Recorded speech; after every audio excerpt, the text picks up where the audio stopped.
আমি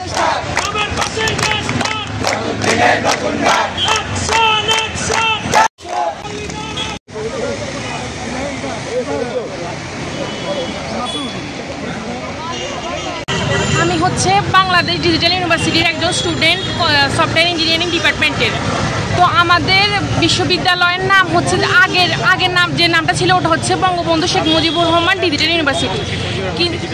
কিন্তু সমন্বয়ক আসিফ মাহমুদ আর হচ্ছে যে কি আসিফ নজরুল স্যার হচ্ছে যে কি এটার প্রদত্ত একটা নাম হয়েছে, সেটা হচ্ছে বাংলাদেশ ডিজিটাল ইউনিভার্সিটি। বাট এটা এখনও প্রজ্ঞাপন জারি করে নাই,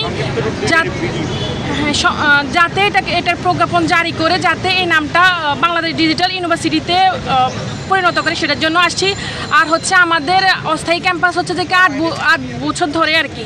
তো এখন আমরা স্থায়ী ক্যাম্পাসও চাই এটার সাথে সাথে।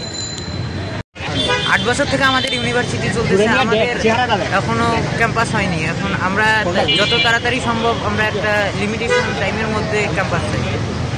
দাবি আমাদের মূলত মেইনলি দুইটাই দাবি। এক হচ্ছে যত দ্রুত সম্ভব বাংলাদেশ ডিজিটাল ইউনিভার্সিটি নামকরণ করে অধ্যাদেশ জারি করতে হবে, প্রজ্ঞাপন জারি করতে হবে। আর দ্বিতীয়ত হলো আমাদের ক্যাম্পাস নিশ্চিত করতে হবে। আমাদের দাবি মূলত এই দুইটাই।